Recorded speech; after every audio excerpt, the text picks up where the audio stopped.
Sudurpashchim royals लगातार दोस्रो पटक नेपाल प्रिमियर लिग एनपीएल को फाइनल प्रवेश गरेको छ। कीर्तिपुर स्थित त्रिवी क्रिकेट स्टेडियममा भएको खेलमा विराटनगर किङ्सलाई 77 रनको फराकिलो अन्तरले पराजित गर्दै सुदूरपश्चिम लगातार दोस्रो पटक पनि फाइनल प्रवेश गरेको हो।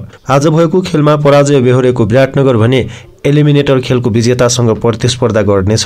सुदूरपश्चिमले दिएको 156 रनको लक्ष्य पछ्याएको विराटनगर 14 ओभर 1 बलमा 78 रन बनाउँदा अल आउट भयो। विराटनगरका लागि ओपनर फाफ डु प्लेसिसले सर्वाधिक 36, मर्चेन्ट डे लेङ्गेले 15 तथा बसिर अहमदले 12 रन जोडे। बाँकी ब्याटरले दोहोरो अङ्कमा समेत रन बनाउन सकेनन्। सुदूरपश्चिमका लागि हरमित सिंह, स्कट कुगिलेइन र अविनाश बोहराले 2-2 तथा हेमन्त धामी र कप्तान दिपेन्द्र सिंह एरीले 1-1 विकेट लिए। त्यसैगरी टस हारेर ब्याटिङको मौका पाएको सुदूरपश्चिमले निर्धारित 20 ओभरमा 7 विकेट गुमाएर 155 रन बनाएको थियो। सुदूरपश्चिमका लागि ओपनर विनोद भण्डारीले उत्कृष्ट अर्धशतकीय पारी खेले। विनोदले 52 बलमा 3 चौका र 2 छक्काको मद्दतमा 63 रन बनाएका थिए। त्यस्तै आरिफ शेख र सेल्डन ज्याक्सनले 20-20 रन बनाए। हरमित सिंहले 14, ईशान पाण्डेले 13 तथा मुख्तार अहमदले 10 रन बनाएका थिए।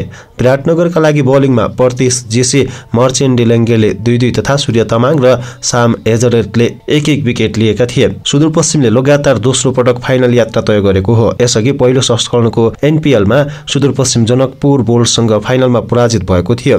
एलिमिनेटरको खेलमा भोलि दिउँसो 4 बजे काठमाडौँ गोर्खाज र लुम्बिनी लायन्स खेल्दैछन्। करण केसीको कप्तानीमा रहेको काठमाडौँ तेस्रो र रोहित पौडेलको कप्तानीमा रहेको लुम्बिनी चौथो स्थानमा रहेर प्लेअफ पुगेका हुन्। दोस्रो क्वालिफायर पर्सि दिउँसो 4 बजे हुनेछ। दोस्रो संस्करणको एनपीएल क्रिकेटको फाइनल खेल आउँदो शनिबार दिउँसो 3:30 बजे हुँदैछ।